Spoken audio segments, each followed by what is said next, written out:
Assalamualaikum warahmatullahi wabarakatuh. Pada suatu hari, ketika Adam harus pergi meninggalkan Hawa untuk suatu keperluan, kehadiran tak terduga muncul, mengubah jalannya kisah ini. Iblis bersama anaknya Hanas mendekati Hawa dengan rencana licik yang akan membawa mereka ke dalam serangkaian peristiwa yang tidak hanya menguji iman dan kesetiaan mereka, tetapi juga mengungkap pelajaran berharga tentang kehidupan. Hawa tengah menenun di bawah pohon zaitun, merenungkan keindahan taman yang telah menjadi rumahnya bersama Adam. Cahaya matahari menembus dedaunan, menciptakan pola cahaya yang menarik di tanah. Ketenangan di lembah itu hampir terasa nyata. Namun, sebuah kehadirannya tak terduga tiba-tiba memecah kesunyian. Iblis muncul bersama seorang anak kecil. "Salam Hawa," ucap iblis dengan suara yang menenangkan. Anak kecil itu Hanas berdiri di sampingnya. Matanya penuh kepolosan. Hawa terkejut menjawab dengan hati-hati, "Salam. Ada apa kau datang ke sini, Iblis? Dan siapakah anak kecil ini?" Iblis tersenyum tipis menatap Hanas. "Ini adalah Hanas, anakku. Aku harus pergi untuk urusan penting dan memerlukan bantuanmu untuk menjaganya sebentar." Hawa menatap Hanas dengan penuh keraguan. Tapi ada sesuatu di mata anak itu yang membangkitkan belas kasihan. "Baiklah, aku akan menjaganya," ujarnya. Meski di dalam hatinya, ia merasa ada yang tidak beres.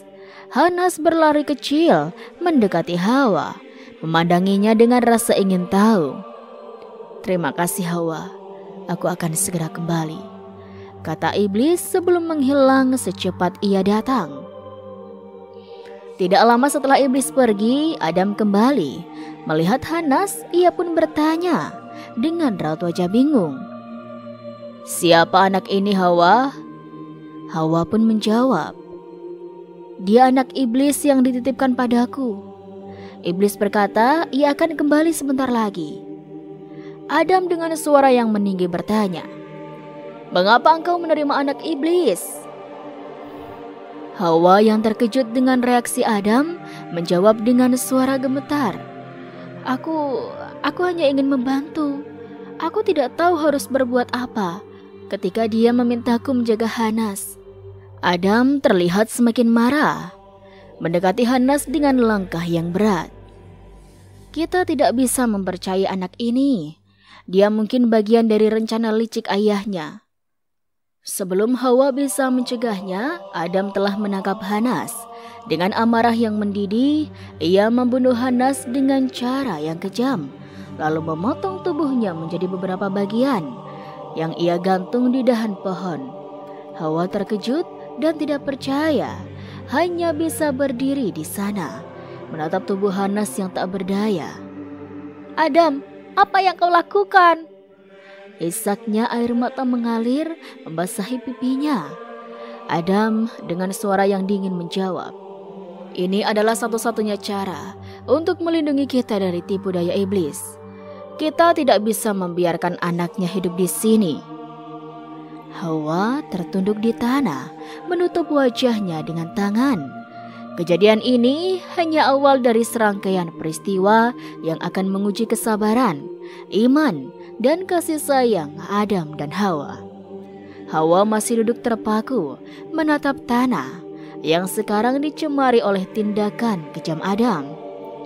Di tengah keheningan yang menyakitkan itu, suara langkah terdengar mendekat.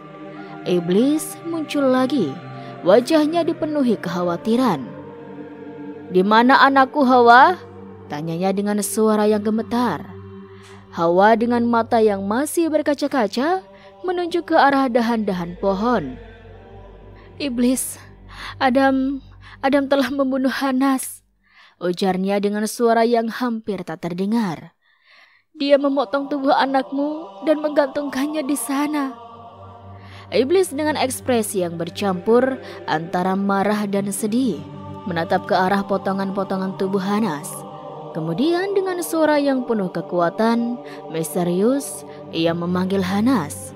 Potongan-potongan tubuh Hanas mulai berkumpul, menyatu kembali, dan dalam sekejap Hanas berdiri di hadapan mereka, seolah-olah tak pernah terjadi apa-apa. Iblis memeluknya erat, matanya berkaca-kaca. Hawa yang menyaksikan keajaiban ini merasa campur aduk antara lega dan ketakutan. "Bagaimana ini bisa terjadi?" bisiknya pada dirinya sendiri. Iblis menoleh kepada Hawa. "Aku harus pergi lagi. Tolong jaga dia lagi untukku, Hawa. Aku mohon." Hawa yang masih terkejut menolak. "Aku tidak bisa. Adam pasti akan marah." Namun iblis dengan penuh kegigihan terus memohon. "Aku berjanji tidak akan ada yang terjadi padanya kali ini." Akhirnya Hawa menyerah. Iblis pergi meninggalkan Hanas di tangan Hawa.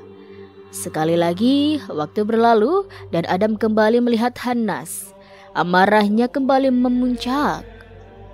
"Kenapa anak iblis ini masih di sini, Hawa? Apa yang telah engkau lakukan?" Hawa dengan suara bergetar menjelaskan segalanya kepada Adam. Namun Adam yang dipenuhi dengan rasa tidak percaya dan kemarahan tidak bisa mengendalikan dirinya. Ia memukuli Hawa dengan kejam. Teriakannya pun menggema di seluruh lembah. "Engkau tidak mematuhi aku, tetapi mematuhi musuh Allah. Engkau telah diperdaya oleh bujuknya," seru Adam. Selain itu, dengan amarah yang tidak terbendung, Adam membunuh Hanas lagi. Kali ini ia membakar mayatnya. Sebagian abunya dibuang ke air dan sebagian lainnya dibuang ke udara, diterbangkan oleh angin. Hawa terluka, baik fisik maupun hatinya. Hanya bisa menangis, ia merasakan kehilangan, tidak hanya karena nasib Hanas, tapi juga karena perubahan yang terjadi pada Adam. Ketika iblis kembali, ia mendapati abu-abu mayat anaknya berkumpul dan Hanas hidup kembali. Melihat ini, Hawa merasa ada kekuatan yang jauh lebih besar dan lebih misterius dari apa yang ia mengerti. Sesuatu yang berada di luar pemahaman manusia. Sekali lagi, iblis memohon Hawa untuk menjaga Hanas. Kali ini Hawa menolak dengan tegas. "Adam pasti akan membunuhku jika aku melakukannya," katanya dengan suara yang gemetar.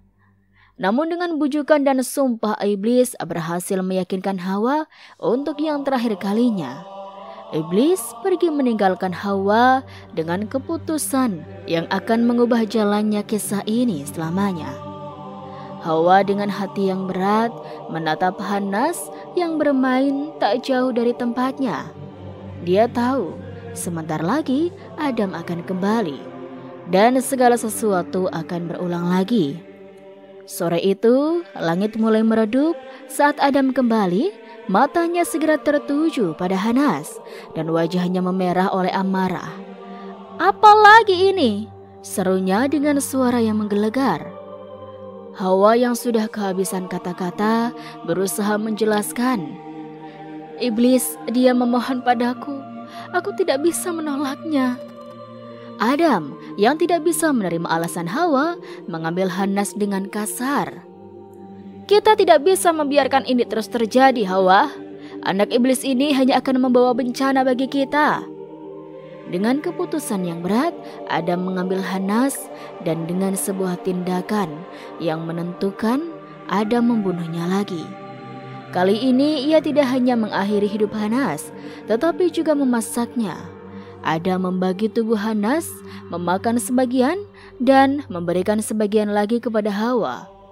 Hawa yang terguncang oleh kejadian ini menerima bagian tubuh Hanas dengan perasaan campur aduk. Dia tahu bahwa tindakan ini akan mengubah segalanya selamanya. Mereka memakan Hanas dalam diam. Setiap gigitan dipenuhi dengan perasaan bersalah, kebingungan, dan penyesalan. Air mata jatuh ke tanah, menandai kesedihan yang mendalam. Setelah selesai, Adam berkata dengan suara yang hampir tidak terdengar, Ini adalah akhir dari Hanas. Semoga ini juga akan menjadi akhir dari pengaruh iblis atas kita. Hawa hanya bisa mengangguk, hatinya hancur. Dia merasa seolah-olah bagian dari dirinya juga telah hilang bersama Hanas. Malam itu mereka berdua terdiam, tenggelam dalam pemikiran masing-masing, berusaha memahami apa arti dari semua yang telah terjadi. Di lembah yang kini diliputi oleh kesunyian, Adam dan Hawa duduk berdampingan, menatap jauh ke depan, merenungkan tindakan mereka. Dan Hawa merasa hatinya hampa. Sementara Adam, meski berusaha keras, tidak bisa menyembunyikan rasa bersalah yang membebani jiwanya. Saat fajar menyapa, iblis kembali. Kali ini dengan ekspresi yang tak terbaca, dia memandang tempat Hanas biasanya bermain. Namun kali ini hanya kesunyian yang menyapanya. "Di mana anakku, Hawa?" tanya iblis dengan suara yang tenang namun mengandung ancaman. Hawa dengan mata yang berkaca-kaca menjawab, Kami telah memakan Hanas. Ini adalah akhir dari semua kekacauan yang telah engkau bawa, iblis." Iblis yang terkejut mendengar pengakuan itu tertawa keras. Tawanya bergema di lembah, menyisakan rasa dingin di hati Adam dan Hawa. "Inilah yang selama ini kuinginkan," seru iblis dengan kegirangan. "Aku ingin menyusup ke dalam tubuh Adam. Kini dadanya telah menjadi tempat kediamanku, dan tercapailah sudah keinginanku." Adam dan Hawa tercengang, menyadari bahwa tindakan mereka telah membawa konsekuensi yang tidak pernah mereka duga. Mereka telah membiarkan iblis masuk ke dalam diri mereka, sebuah kesalahan yang tidak bisa diperbaiki. Dalam kesedihan dan penyesalan, Adam berkata, "Kita telah diperdaya, Hawa. Kita telah membiarkan kebencian dan amarah menguasai kita, dan kini iblis telah menang." Hawa dengan suara yang patah menambahkan, "Apa yang telah kita lakukan, Adam? Bagaimana kita bisa memperbaiki kesalahan ini?" Mereka berdua duduk dalam diam, menyerap kenyataan pahit bahwa tindakan mereka telah membawa akibat yang tak terbayangkan. Namun di tengah kesedihan dan penyesalan itu, Adam merasakan sesuatu yang lain, sebuah keinginan untuk memperbaiki, untuk belajar dari kesalahan, dan untuk terus berjalan meski dalam kegelapan. Dia mengambil tangan Hawa. "Kita tidak bisa mengubah apa yang telah terjadi, tapi kita bisa belajar darinya dan menjadi lebih kuat, lebih bijaksana. Kita harus terus berjuang melawan kejahatan dan tipu daya. Dengan cinta dan pengampunan, kepercayaan, Hawa yang menemukan kekuatan dalam kata-kata." Adam mengangguk. Mereka berdua berdiri bersama-sama menghadapi fajar baru, siap untuk melakukan perjalanan mereka dengan pelajaran berharga yang telah mereka pelajari. Wallahu a'lam bishawab. Itulah sobat sedikit kisah kali ini, kurang lebihnya Rizky mohon maaf, dan sampai jumpa lagi di kisah-kisah selanjutnya ya sobat. Sekian dari Rizky, wassalamualaikum warahmatullahi wabarakatuh.